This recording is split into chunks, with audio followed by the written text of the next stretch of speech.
what the setup is going on here. So what we have here is a Z270 platform with a 7700K Kaby Lake CPU. And the idea here is that we will push this one to 7 gigahertz. So the first step we have to take here is to get the temperature down to minus 190 degrees centigrade. So you take the flask there, which is filled with liquid nitrogen, and then slowly pour it inside here. It's dangerous. Whoa! How much should I pour? Continue, it's fine. We need to drop down a little bit more. So now you can see already that the temperature is going down about 2 centigrades per second. So you can see it's boiling very hard. The nitrogen is reaching its boiling point now, so at a certain point it will make a lot more noise and you'll see sort of a lot of smoke pop up. And it's at that point that we know that we've reached the lowest point that we can get. There we go. It's going to boil. So we're reaching the 0 point of the pot, as you can see.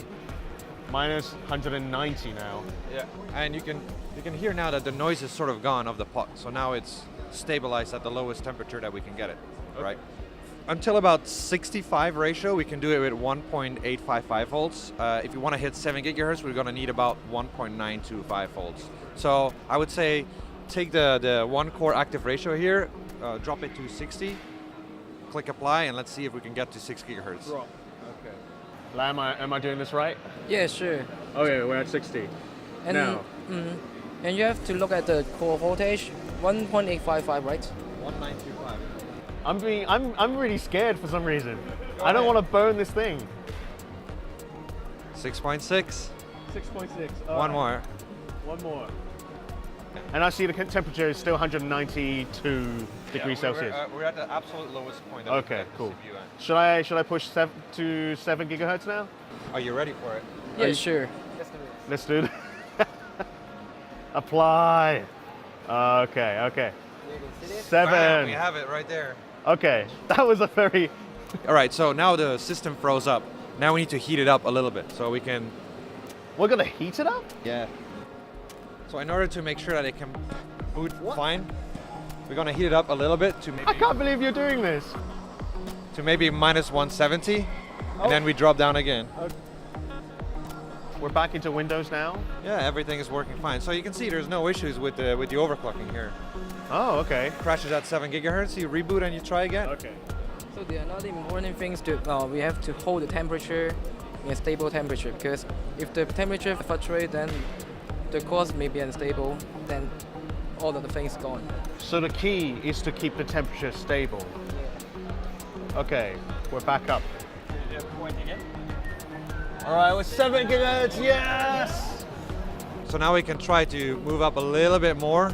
Let's say do the voltage to 1.95. We're gonna go beyond 7 gigahertz? Absolutely, yeah. All right. So now we're gonna go to the BCLK frequency and go from 100 to 100.2.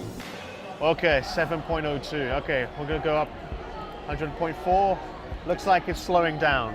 Baby steps now. We're Baby steps. yeah, we're pushing the limits of this chip. This is intense. I'm gonna try 100.6. Do you reckon that's okay? Apply. Your record is 750. Yeah. And I just broke your 70-50. record. Yeah, you got For higher than what we've gotten on this chip. No way! Oh my god, this is it. I broke the record again. 7083. This should be a new record. For this chip. For sure. this chip. Oh my. And the system has frozen. You can see the cursor's not moving. But this is it. Peter, before we wrap up, any tips you can give to people out there who want to try this overclocking? Like, what should they be careful with?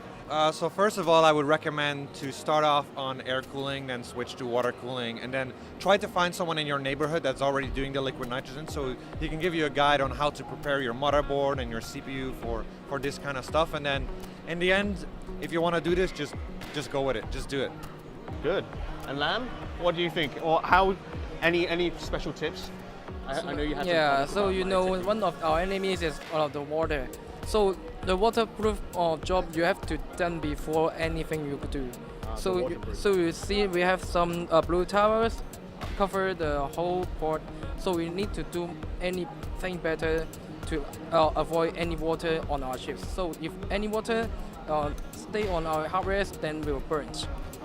So waterproofing is very important. Cool. Well, I think this pretty much sums it up for us today.